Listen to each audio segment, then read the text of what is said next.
It's the Opperman Report. Join digital forensic investigator and PI Ed Opperman for an in-depth discussion of conspiracy theories, strategy of New World Order resistance, high-profile court cases in the news, and interviews with expert guests and authors on these topics and more. It's the Opperman Report. And now, here is investigator Ed Opperman.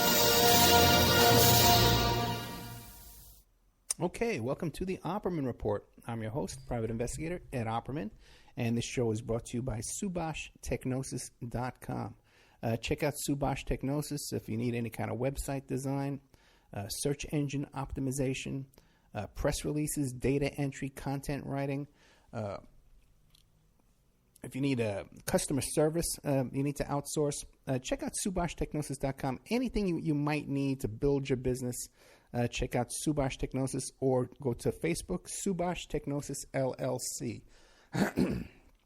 Okay, today we have fascinating guest. Okay, Lieutenant Colonel Robert Buzz Patterson. Now, Buzz Patterson is the guy who used to carry. I mean, I believe just stop and think for a second. This is the guy that carried around the nuclear football. You know, the launch codes. Just imagine going to bed every night being Buzz Patterson. Lieutenant Colonel Robert Buzz Patterson, are you there? Yes, sir, I am, Ed. How are you, sir? You know, I tell you, it just struck me. You know, what an amazing responsibility, you know. Tell us about yourself. Who is Buzz Patterson? Well, actually, I was just an Air Force pilot. I flew in the Air Force. My dad was an Air Force pilot as well, and I followed in his footsteps and came into service in the Air Force right as Ronald Reagan had been elected for the first time as our President and Commander-in-Chief, and I became a pilot as well and started flying in operations around the world in support of the U.S. military and the Air Force, and that's all I did, really. I was very apolitical at the time. I had my own beliefs. I kept them internal to myself, as most smart officers are taught to do. And then in the fall of 1995, I was an operations officer in the Air Force in the northern part of California. And the phone in my office rang, and it was the White House asking me to fly out to Washington, D.C. I had been one of 6 officers that had been selected to interview for the position of the Air Force aide to the president and to carry the nuclear football. And after the very thorough, intensive background investigation and security check, I was offered the position to start working for President Clinton, and I joined him in May of 1996, just as the re-election campaign was kicking off. So a very, very busy time. Okay, fascinating. Now, you've written a couple of books here. One is, let me pull this up real quick, is Conduct Unbecoming, How Barack Obama is Destroying the Military and Endangering Our Security. And also on Bill Clinton, Dereliction of Duty, the eyewitness account of how Bill Clinton compromised America's national security. And you can find these books on Amazon or at Buzz's website, buzzpatterson.net.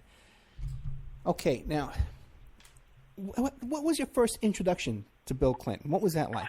Were you introduced? Well, yeah, we were immediately. I was actually offered the position at the end of the second day of the 2-day interview process. I had not met him yet, however. I'd worked my way up the staff, and when they offered me the position, calling me in my hotel room, actually, I said, sure, I'd be honored to take the position. So I showed up at the Oval Office bright next morning and was escorted in and met the president for the first time, and we shook hands, and it was a little bit overwhelming for a young major in the Air Force, but then I realized I was off and running as his soon-to-be military aide.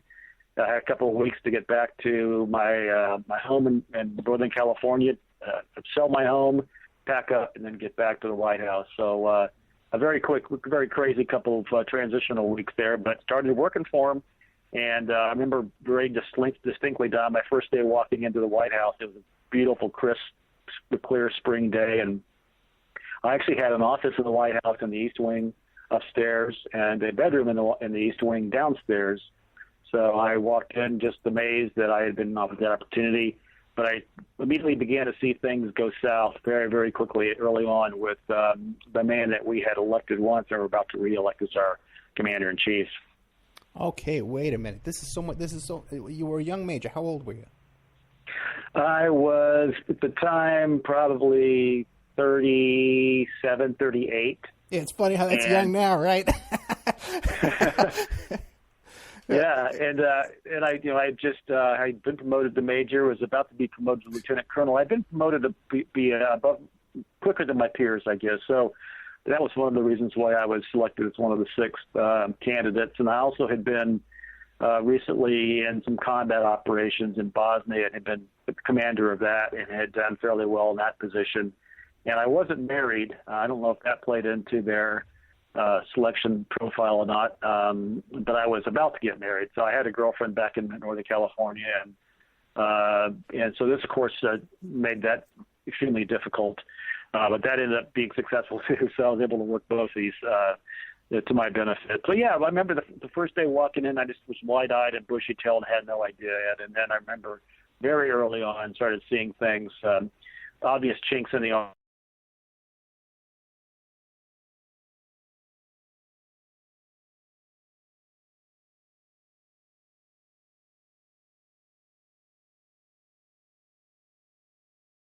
In the White House with the president. We just lost our connection with Buzz.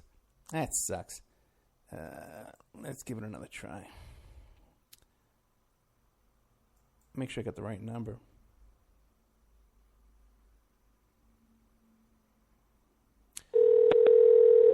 Oh, it picks up right away, so. It's buzzpatterson.net. And the book is Dereliction of Duty, the eyewitness account of how Bill Clinton... Your call has been forwarded to an automatic voice message system. 8. Got his voicemail. Try him again.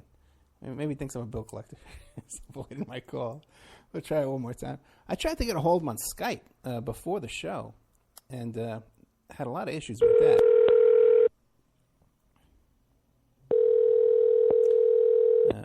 Wasn't even ringing.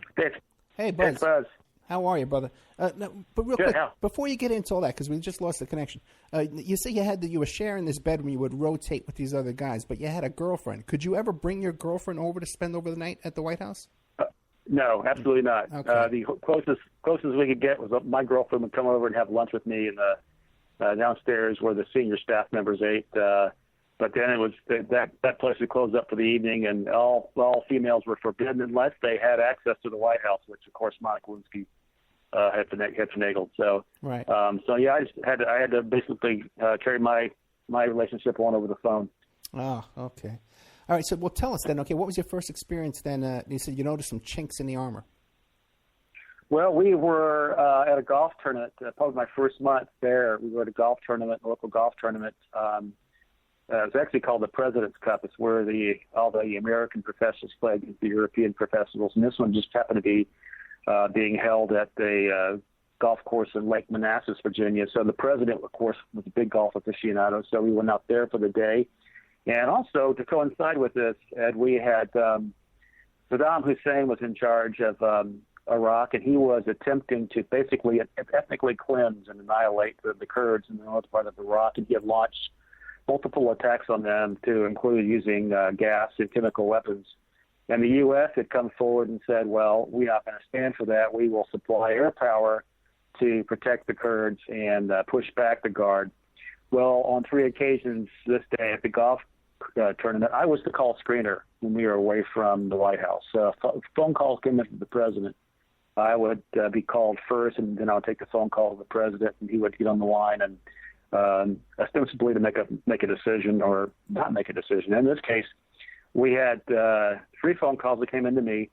We had 5 my peers, pilots, Air Force pilots, and naval pilots, in bombers and fighters ready to launch in that part of the world.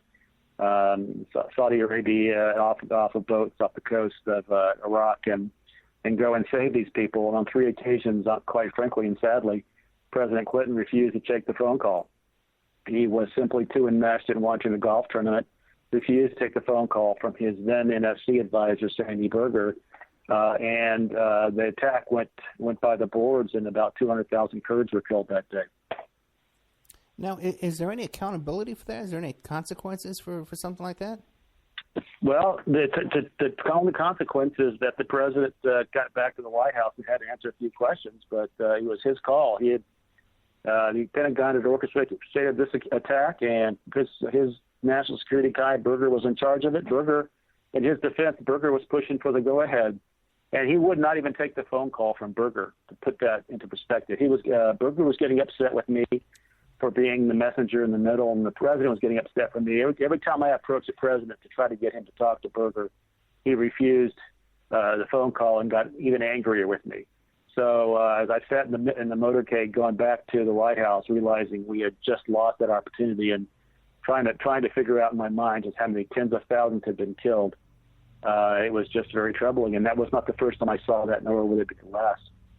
Yeah, but there's no meeting of the Joint Chiefs. The admirals get together and say, "Listen, Mr. President, you got to answer these calls. You can't just do this."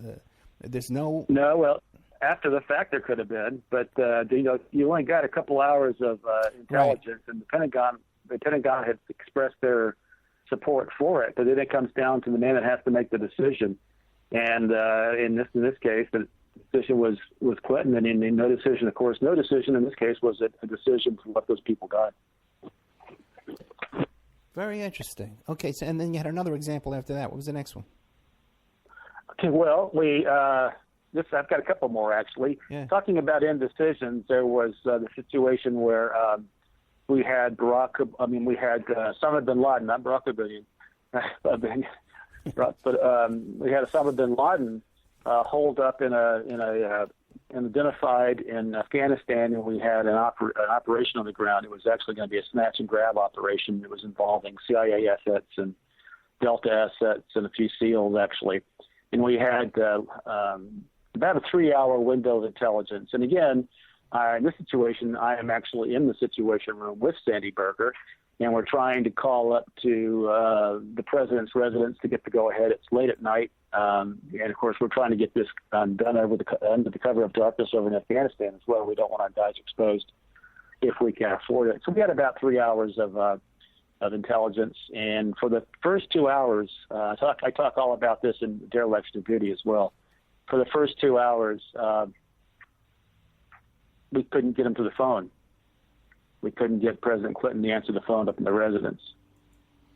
And then the third hour, we finally got him to come to the phone, and this is one of those situations where you referred to a little while ago. Then he did want to have a conference call. Then he did want to get Secretary of State Madeleine Albright and Attorney General Janet Reno and Secretary of Defense William Cohen, and they basically just argued and discussed and beat it up until that third hour of intelligence was gone. And again, no decision was made. We had to pull our guys off target, and we never did take that shot. And what do you think the reason behind that was? Well, there were several. The Pentagon wanted to go for it. Madeleine Albright was arguing that we didn't have cross-border authority. They call them CBAs, cross-border authority to launch any kind of cruise missiles. She had not arranged for that previously, or have any of our aircraft enter their airspace, Pakistani and or Afghanistan airspace, without prior approval. Of course, prior approval in those days would immediately go to Taliban headquarters, and they either would be waiting for us with Stinger missiles, or they would have evacuated the position, and no one would be there. So that was, at the time, that was the argument coming from those two people. And as I recall, I quickly gathered that Bill Clinton didn't like to make a lot of decisions without the loudest voice really in a lot of those meetings carried the weight. The loudest voice would make a decision for him, unfortunately, and that's what that came down to. So, but again, in my mind, if you're going to have this thing planned, you're going to put our assets on the ground, and you've got the guy that you want right there, you go ahead and go for him. And I strongly believe, firmly believe, personally believe that this was the beginning of the end that led to 9/11. I think if we had gotten bin Laden in 96, 97, when we could have gotten him on so many occasions, that we chose to just embolden him and make 9/11 happen. And do you think that Bill Clinton didn't understand the significance of Osama bin Laden, or that he just didn't have an interest in foreign policy, or what was?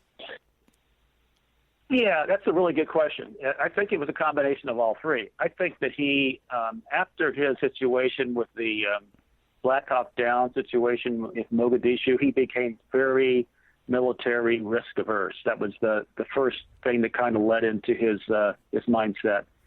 Secondly, a lot of this was going on leading up into the re-election campaign of 1996, and I don't think he wanted to have anything like another Black Hawk Down scenario play out prior to him being reelected. He was playing it prevent defense, if you were. He was not going to let something happen right before November of that year to somehow mess up his chances for reelection. But ultimately, I believe it goes to the heart, Ed, that he didn't really have the desire and the understanding and the commitment to national security. He never really, in my whole time there, or his whole 8 years there, I don't think ever really understood the military and how best to implement us. He was only the second president since JFK really to not have had any military experience. So I think that, that just goes to show that he didn't have that understanding of the Judeo-Christian martial ethic that most of us inherit and assume immediately when we come into the military. So he was risk averse, unless it was going to be a slam dunk for him. And I mean, he didn't even respond, if you recall, didn't even respond when USS Cole was bombed. He still had about 8 months in his second term. Then he chose not to do anything about that either. Well, then, what was the focus of his attention? What was his daily focus? What was it? Politics, making money, chasing skirt? What was his focus? Combination of those three. Yeah. He was always about the money. He was always about the skirt, and he always was trying to do it that was best for him in terms of his legacy. So he would. One thing I will say, he and I got along. Generally speaking, on a personal level, very, very well. I jogged with him in the morning. I went to the golf course with him. I had a lot of chances just to shoot small talk with him, talk about football, talk about the weather, just about anything. And I think that his real motivations were establishing and maintaining his position as the president, establishing some sort of legacy that would outlast his presidency.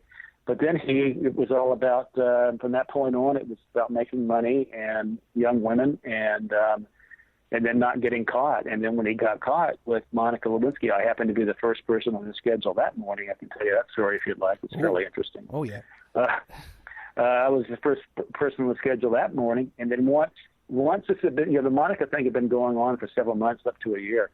So he even had Hillary had her reassigned to an internship in the Pentagon to get her out of the White House proper. Well, she kept coming over anyway, especially when Hillary was out of town. So they were still conducting their affair.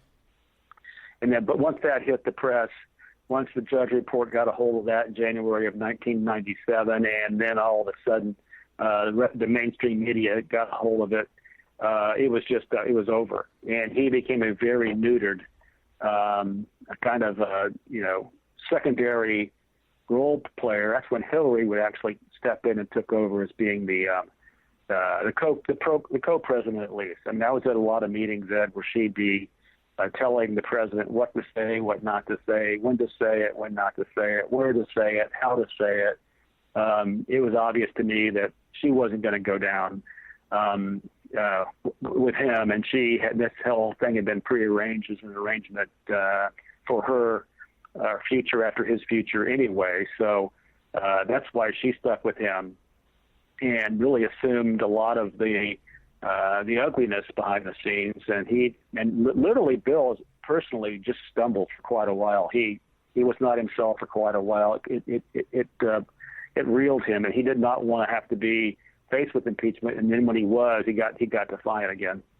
When you describe the ugliness behind the scenes, are you talking about like hiring these private investigators to go up and dig up dirt on these women, stuff like that? Yeah, pretty much just immediately what would happen every night, and this was like, you could almost set your clock to it. Every night up in the upper residence of the White House, third floor of the White House. The first thing that Clintons did is they called in all their close confidants. So the Thomasons came in, John Podesta was brought in, George Stephanopoulos was brought in, Paul McGarla, all these people that had been Sidney Blumenthal, all these people that had been kind of the attack dog people behind the scenes for years anyway, now are being pulled back into service. So, and Hillary was the one that kind of assigned those responsibilities, especially when Blumenthal became the attack dog guy going after, and even Hillary called all these people. She got, remember she referred to Monica as some, schoolgirl with a crush, and has been preying on her husband, and nothing could have been further from the truth. But that's what those people do. They end up blaming the victim and going after the victim, and so victimizing the victim ends up ultimately pulling out or being paid a lot of money, which is what had happened to Paula Jones and what ends up happening to Monica Lewinsky. Now, so you personally knew Monica Lewinsky? Yes, I saw her around quite frequently. I mean, I remember very distinctly in the first week I was there. They have very the White House, inside the White House is very controlled, as you imagine, with security zones by the Secret Service agents. So depending on the color of your lapel pin shows you how close you can get to the president. And I had the same access to the president that any of the agents would have, and even the First Lady would have. And I happened to notice that there was a female intern, fairly cute female intern, that had the exact same access that I did. So I started asking around, and the Secret Service guys at the time, were telling me, hey, you don't want to go there. This is what's kind of happening there. So they fed me the background information. So I started seeing her around more and more frequently. In fact, one day on a Saturday afternoon, I actually walked in on them and turned around and walked back out. But so I saw her both with and without him. But she had a unique access to the Oval Office that was protected by the Secret Service. Now, speaking of Secret Service, I've had Gary Byrne on the show. Did you know him as well? Yeah, Gary and I passed quite a few paths together. We were not what I would have told you were associates at the time. I knew him. He knew me. I knew him. I got very close with a lot of Secret Service guys there, mostly the guys that would travel with the president. But I saw Gary almost on a daily basis going in and out of the Oval Office, yes. Did you get a chance to read his book? I read his book, and I've talked to him on several occasions since then as well. We've been on a couple shows together and had some downtime, some commercial time just to compare notes, and he's a great guy. He is a great guy. I like him too. He's a very personable guy. I think he's a straight shooter. But now when you look at these people like Media Matters and these people like that, they really go after him tooth and nail. So you would give him your endorsement? Oh, absolutely I would. And I'll tell you a little bit behind Media Matters is that Media Matters is run by the Center for American Progress, which is run by John Podesta and funded by George Soros. So I don't give David Brock and Media Matters any support whatsoever. I think Gary Byrne's a good guy on the right path. Yeah, very, very credible guy. Now, also, too, when that whole thing came out about Monica Lewinsky, didn't he order some kind of an airstrike on Libya, or perhaps it was? But he did order some kind of military strike that same day, right? It actually coincided with the testimony in the impeachment, Monica Lewinsky's testimony in the impeachment later on that fall. So he did order an aspirin factory that got blown up in the Sudan, and another strike that went after a milk factory, I believe it was. But whether or not they had accurate intel, they might have been something else. But the only time he did anything along those lines was kind of a wag the dog operation, we called it, during the impeachment to take the attention away from her testimony in the impeachment process. Okay, and you were a witness to that. Oh yeah, I was a witness to all those things. Okay, now what about when all that stuff was going on with Vince Foster? Were you around for that? With Vince Foster? Yeah. I arrived about a week after Vince Foster passed away. So I can't tell you exactly what was going on then. I will tell you this, though, that all of his files, all the files that got taken out of his office immediately after he either was killed or took his own life, all those files immediately went upstairs into Hillary Clinton's bedroom. They were in a white opaque file box that I ended up being the only person that could move them around for several months to a year. She had to have those files within her eyesight at all times. I have a whole chapter of that on those files in Dereliction of Duty, because those files to her were more important than the nuclear football was to Bill. Amazing. This is just, I think you got great information here, What about, now you talk about how Bill had a focus on, funny how I call him Bill, like we're buddies, but President Clinton had a focus on making money. Anything come up about Haiti and our intervention in Haiti and their dealings with Haiti? You notice anything about that? Yeah, that was just starting also as I was there. I will tell you that one of the things that right when the Republicans really started down the path of the Monica Lewinsky stuff and started the impeachment and the Ken Starr Whitewater, the biggest thing that spoke to me, and I think the biggest crime behind all of this, Ed, was when we the United States and the Clinton administration were started selling and giving technology to the Chinese to be able to develop the targeting systems they needed for their rockets to reach U.S. shores. That was all for campaign donations to the Clinton administration for the re-election campaign. So in my mind, giving an enemy or a potential enemy the ability to finally target their nuclear missiles to hit our shores in exchange for millions of dollars of campaign donations to the Clinton administration was a huge crime that went under the wire because the rest of the nation and the Republicans were too focused on sex and lying under oath. What do you make of that whole Ken Starr? Were you interviewed by Ken Starr's investigators or testified or deposition? I was contacted by his office at the same time that the Secret Service guys were contacted by Ken Starr's office. For a few weeks there, we were being told to prepare to have to testify, and we're even told at one point in time to go out and get private attorneys because the Pentagon did not want to set the precedent of having to defend us and against the commander-in-chief. And we were able to convince Ken Starr's staff that we concurred. We didn't think forcing militaries members of the military in uniform, especially highly selected officers who had been serving at the side of the President of the United States, would set a real good precedent toward future military aides. If they could be allowed to call and testify against the commander-in-chief, that was just not a good precedent.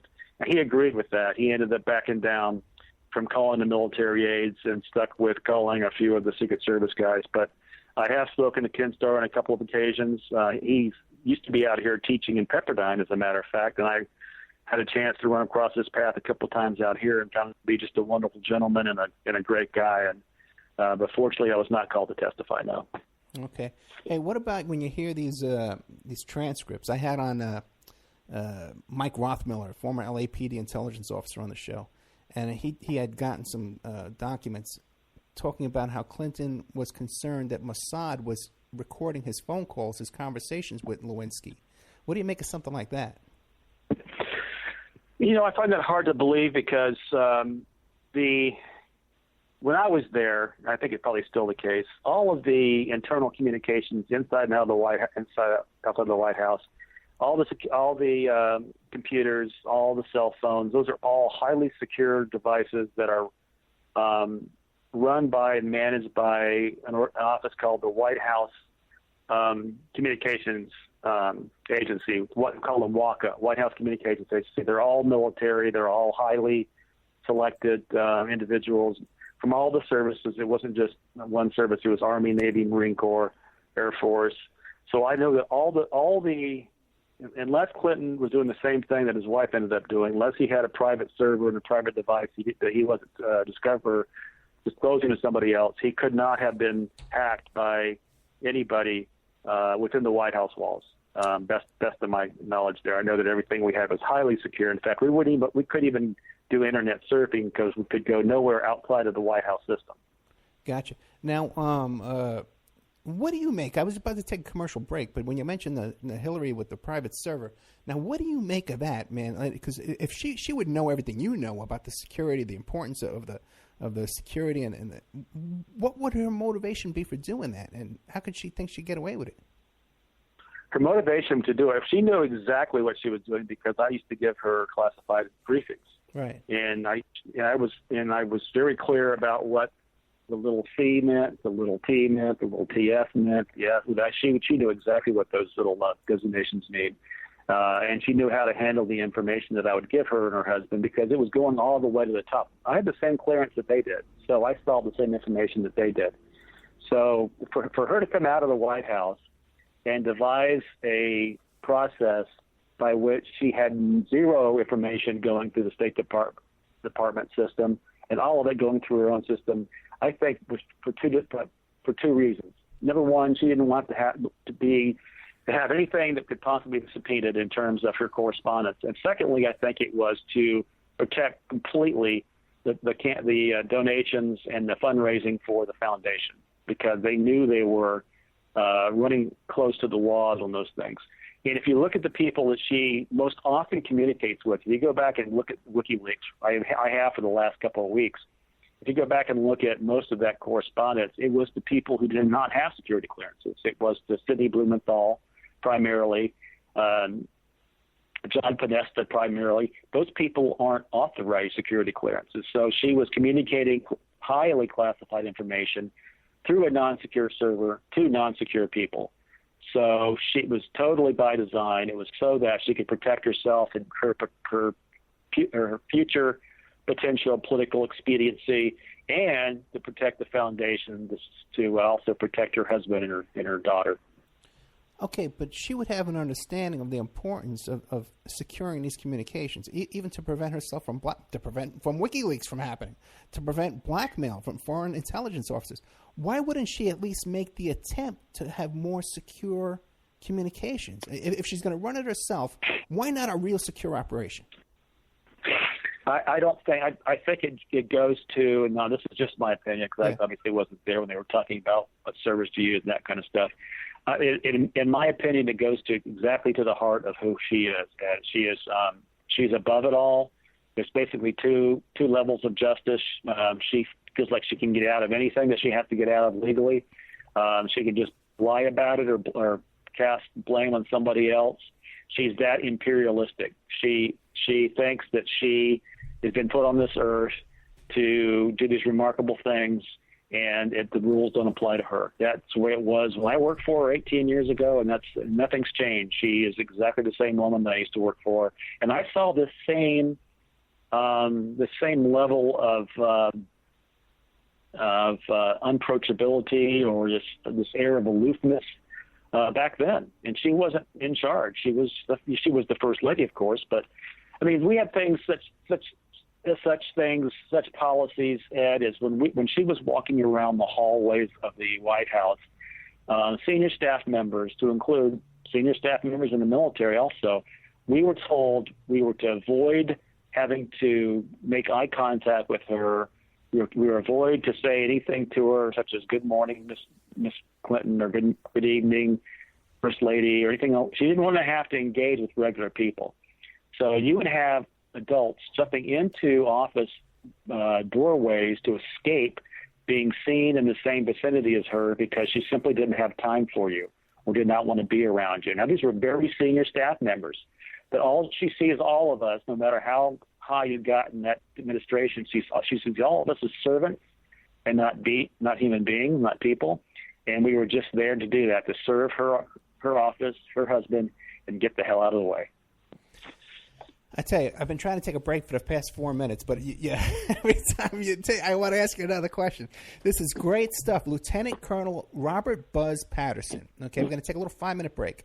Now, it's going to be a 5-minute commercial, and by the way, too, I forgot to tell you off the air that we can't talk to each other. You won't be able to hear the ad, but we can talk during the ad. But you have plenty of time to get up and get a drink, whatever you want. Lieutenant Colonel Robert Buzz Patterson, okay, United States Air Force retired.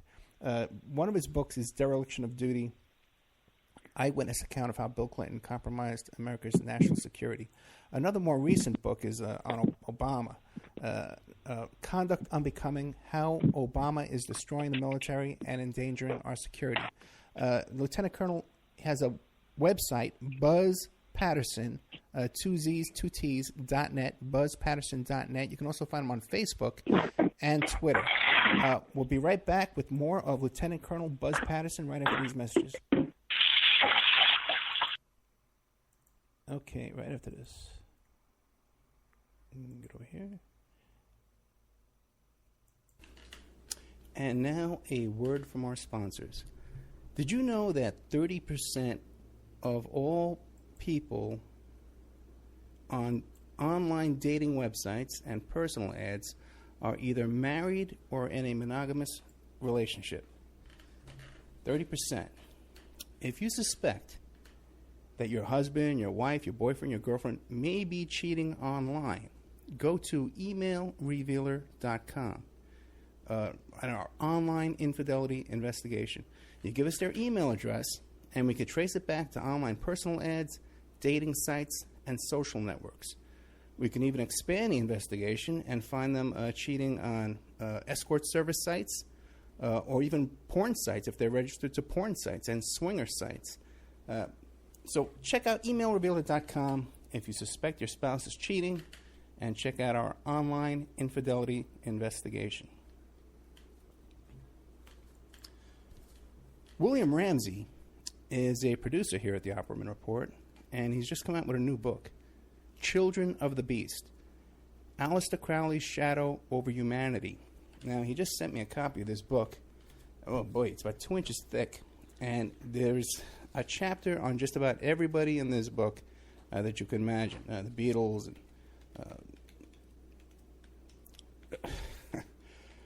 and Jack Parsons, everybody's in here. It's incredible. And I definitely recommend this book. There's a bunch of pictures in here, too, of all these people and different chapters and information. Anton LaVey and people I've never heard of, too. There's a whole bunch in here. JFC Fuller. I don't know who he is. But it's great stuff by our producer here, William Ramsey. So check out Children of the Beast, Aleister Crowley's Shadow Over Humanity. You can find it on Amazon.com, or you could find it in the OppermanReport.com bookstore. We have an urgent bulletin. It seems that the group Strawman is still on the loose. It has been confirmed that Strawman are Canadian, okay, and that authorities are asking people to stay indoors, lock your doors and windows until this group can be dealt with. You could find more information about this group of Canadians, at strawmanmusic.com.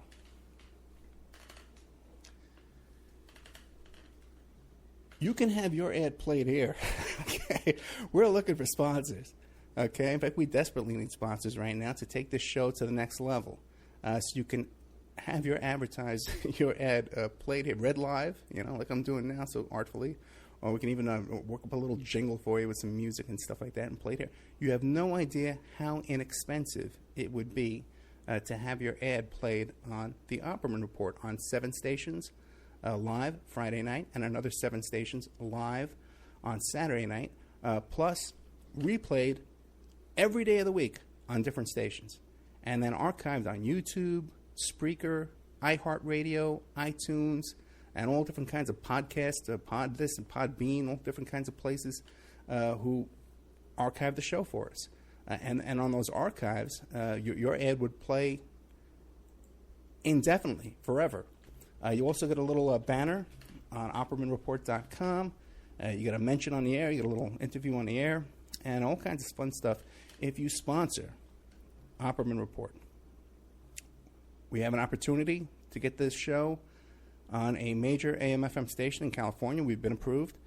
So if you want to sponsor us into that, so incredibly inexpensive that your ad would be heard by the range covers 5 million people in population where your ad would be broadcast, and all these other stations would be thrown in for free. So really affordable prices to sponsor OppermanReport.com. Get a copy of my book, How to Become a Successful Private Investigator. You can get a copy of that book at emailrevealer.com, or you can get a copy of that book now. It's back up on Amazon.com. How to Become a Successful Private Investigator by Ed Opperman. And this book has been updated a little bit from the previous book that we had that was available to our wonderful listeners. Okay, welcome back to the Opperman Report. I'm your host, Private Investigator Ed Opperman, and this portion of the show is brought to you by SubashTechnosis.com. We're here with Lieutenant Colonel Buzz Patterson, who carried the nuclear football for Bill Clinton. Buzz, in your experience in traveling with the president, this whole incident where Bill Clinton, he lands on an airport in Arizona and just happens to bump into Loretta Lynch, do you see that kind of a chance meeting as being possible? I think that chance meeting was totally impossible. Totally, the Clintons don't do anything by chance. The fact that he knew about her flight plan and she knew about his flight plan, and that it was prearranged like that happened. It was always planned. I think that was the beginning part of the quid pro quo part. Is that, okay, here's what we can offer you. We'll make it as unembarrassing as possible.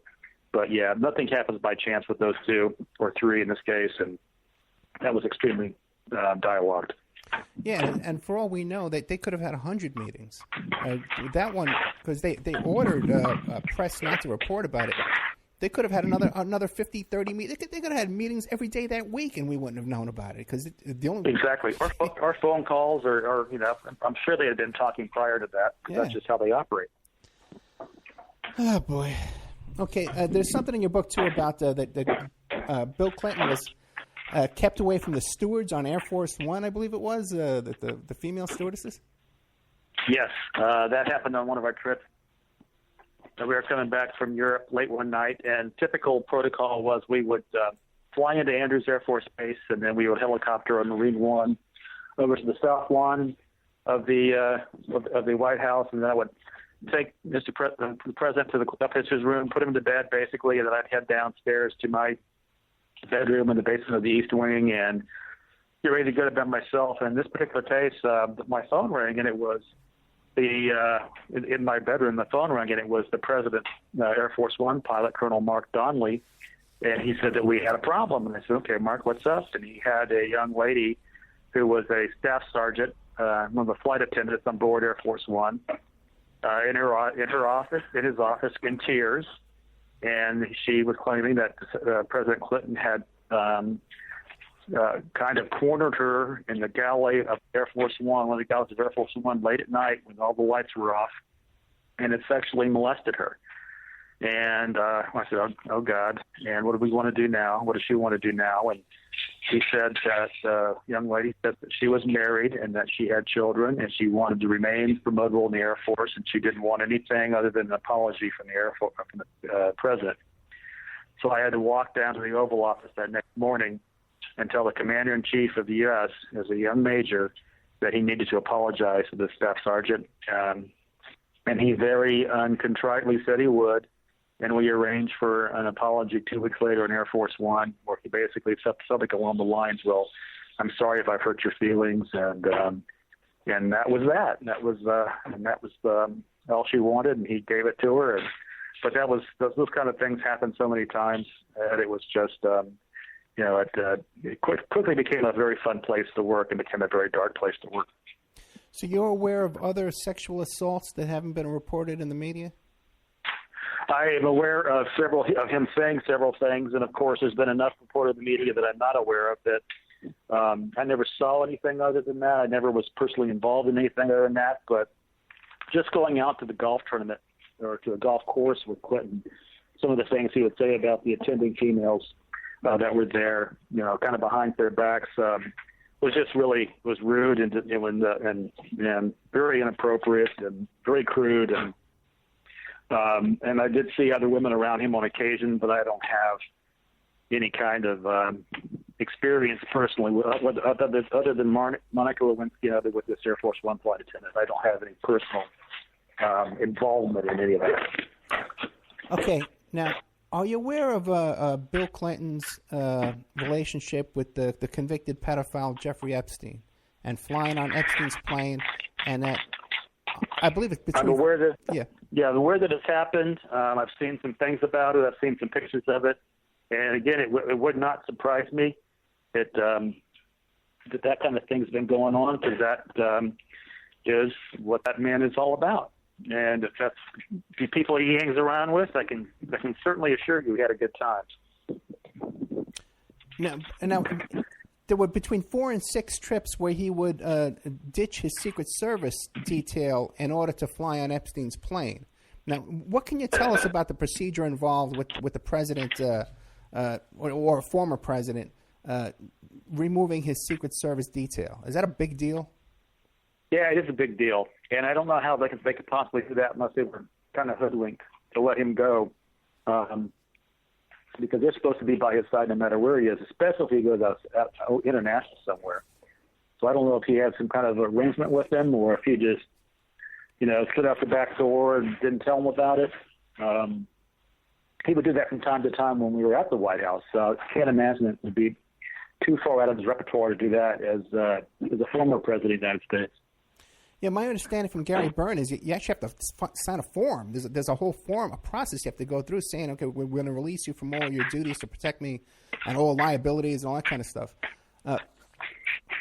Now, there's a I don't know. I don't think it works that way. I think that you've got these agents to assign to you, and I think with very few exceptions, you can at least ask them to stay down the hall. But I don't think you can jump on a jet and fly someplace else internationally and refuse their support. Now, I heard a story where he lost some codes for a couple of days. He left them in another jacket pocket. Are you familiar with that story? Is that even possible? Yeah, I tell that story. I was the first person to tell that story. That story is actually in Dereliction of Duty. And I was in the office with him one day, first person in the office scheduled that morning, and it was coincided, actually, ironically, with the Monica Lewinsky situation hitting the national press. And I was the first person on the schedule that morning at 7 a.m. I strolled into the office, and I would give him these quarterly briefings about the nuclear codes and nuclear plans and how the thing worked, and ask him if he had any questions. And I walk into his office, and he's got his head in his hands, and he's been up all night. And I could tell it was not going to be a good day to be an aide to the president. And I just said, sir, I can get out of your hair and come back later if you have any questions, but if you could just show me the nuclear codes, I'll be on my way. And he said, well, I don't know where they are. I've misplaced them. And I said, well, what do you mean you misplaced them? I said, when was the last time you saw them? And where was the last time you saw them? And he said, well, it's been, I can't recall. I said, well, it's been a matter of days? And he goes, possibly. And I said, well, weeks?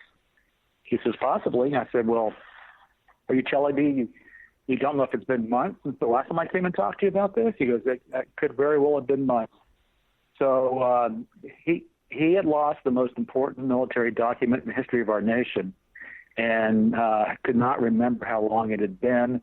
And most importantly, however, the biggest and most overriding concern on his mind was that it did not make it to the press. He refused to allow anybody to talk about it. And of course, I didn't until I retired from the Air Force in 2001 and wrote about him losing those codes in 2003. And yeah, I still can't believe it to this day. We never did find him, and the Pentagon was just incredulous. There actually had been no process to recreate them quickly, so it took the Pentagon quite a while to get everything changed out and some new codes to him, and that was a disaster. Probably the last straw in my mind for this man that I had served so loyally by his side for 2 years, and he was just doing stuff like this left and right. Now, in a situation like that, had an emergency arisen where he would have needed those launch codes, what would have happened? You just would have been up the creek? Yeah, the way the process works is you have to have the president with what we call the biscuit. The codes were called the biscuit, which is a little credit card-sized document. You have to have the president there with the biscuit, with the military aide who has the communications capability to get to the Pentagon, actually the National Military Command Center, and all of the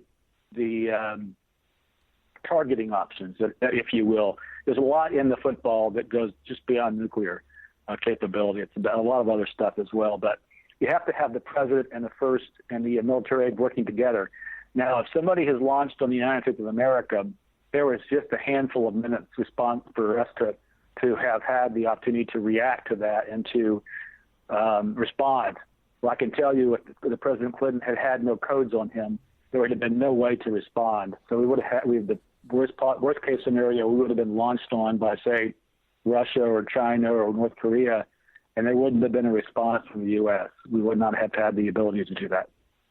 And Bill Clinton was just so irresponsible, or so that he would just be unconcerned about this for weeks. Yeah, he was so more concerned about. Again, he never was concerned about national security affairs. He was so much more concerned about his reputation, his legacy, not getting into trouble. Again, this coincided with Monica Lewinsky, so I'm sure he saw his future impeachment and his life just going to hell in a handbasket, and he could have cared about nothing really, but and pure survival for President Bill Clinton. That was all about him. Fascinating. Now, let me ask you a question. Now, a lot of people who look at Bill Clinton's life, the way he came up through Arkansas, Oxford, Fulbright scholarship, all this stuff, people think that there might have been the hand of the CIA pushing him along. Do you think that's possible? No, I don't think so. I think he was just one of those guys that very early on set this unbelievable standard to somebody, the President of the United States, and he did whatever he needed to do. He worked his way up. He's a born politician. I'll give him that. He worked his way up through some very prestigious academic institutions.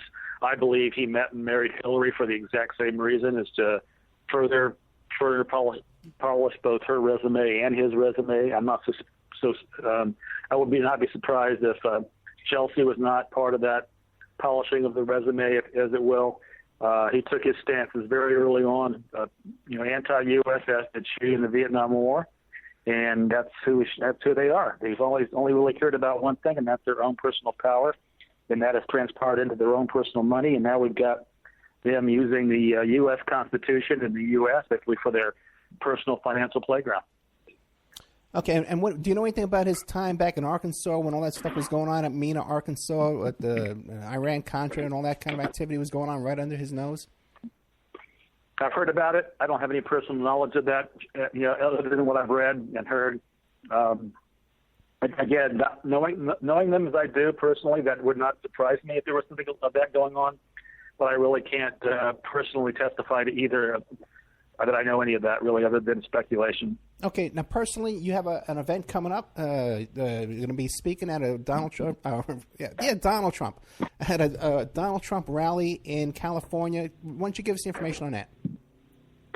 Yeah, it's October 30th, this Sunday. It's called Viva Trump. It's going to be at the Sycamore Grove Park, downtown Los Angeles. It's going to be a huge deal. We've got several Hollywood celebrities, believe it or not, coming out to support Trump. I'll be there to speak as well.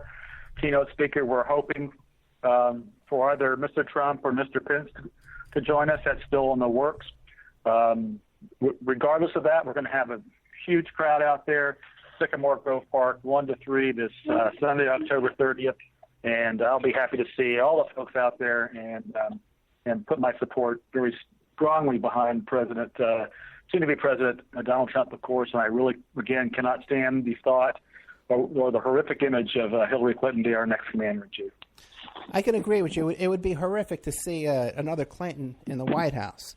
But the thing is, many of the concerns you state about Clinton, okay, the skirt chasing, the irresponsibility, the lack of a military background, Trump has, and Trump has a lot of these same character flaws as well. These things don't concern you?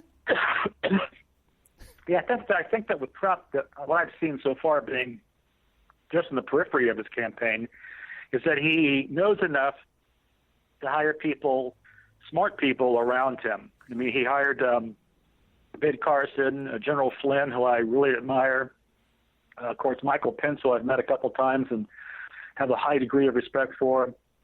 I think Trump will do what Ronald Reagan did and put very strong leaders around him, and he will be, I think, humble enough to admit when he doesn't know something and ask for their advice. Whereas I know for a fact that Hillary will surround herself with her husband and with Sidney Blumenthal, with John Podesta, all the same players that have been there for 30 years, and we'll be getting a lot more of the same. So ideally, neither candidate rings with a strong endorsement, but I've seen one side of it, and I would rather not go down that side again.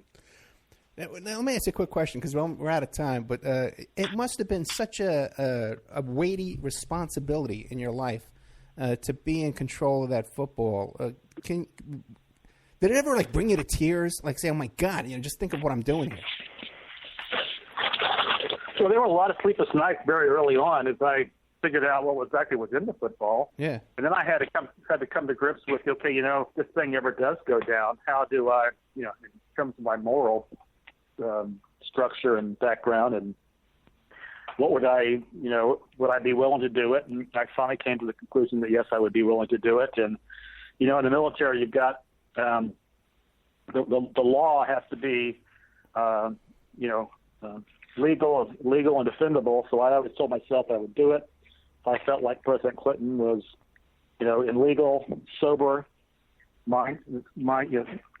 frame of mind, and I would go ahead and do it. But I also knew in the back of my mind that if he wasn't, something had happened, or he'd gotten hijacked, or whatever, he was hallucinating or whatever, I was not going to do it. So that's what it came down with me. It's funny you mentioned hallucinating. Did you ever see either of the Clintons out of their state of mind, like on alcohol or drugs or anything like that? Yeah, I did. They drank occasionally. In fact, there was one time, of course, when, if you remember, that when Bill fell down the steps at golfer Greg Norman's house and really messed up his knee, and we had to fly back to Bethesda to get an operation on his knee, his MCL. That was a time that he had been a little too tipsy, I think, and had gotten a little out of control. So I saw that from time to time, yeah. Not I would not say frequently, but certainly it was there from time to time. And what about, now you spent a lot of time with Hillary Clinton. What do you think about these people who see things about her health, people concerned about her health? Do you notice any kind of indications? Yeah, I can say that to me, it's obvious watching her that she has had a serious decline, noticeable decline in terms of her cognitive skills and ability, and an equally noticeable decline physically. I think she's got. I'm not a doctor, so I would never want to try to diagnose somebody, but I have seen from the time that I knew her till now, which is 18 years, a noticeable inability of her to think clearly on her feet, to be able to handle, things that are not quite in the talking points.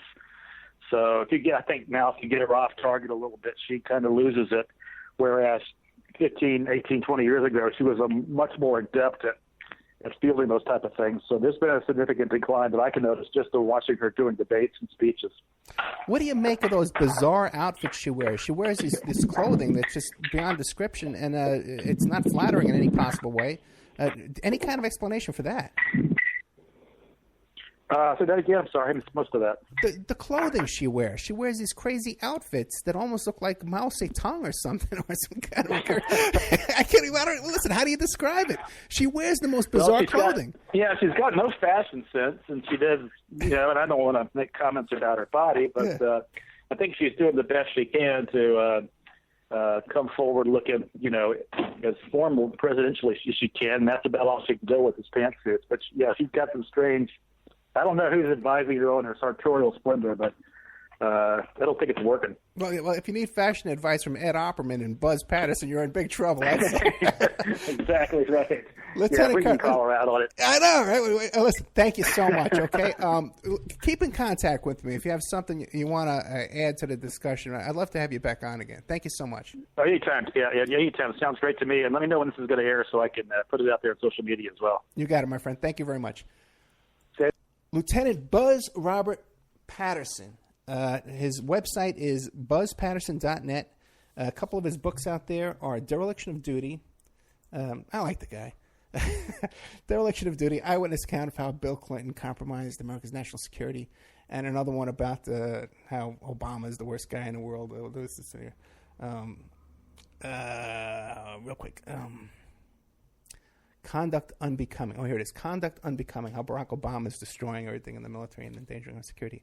I don't know how you could say that Trump would be any better. When you look at a guy like this, he's buttoned down to the book kind of guy. He wants to be saluted correctly and he wants all this stuff. How can you look at Trump and say Trump's the guy? But God bless him. Buzz Patterson, thank you for your participation in the show. Good night.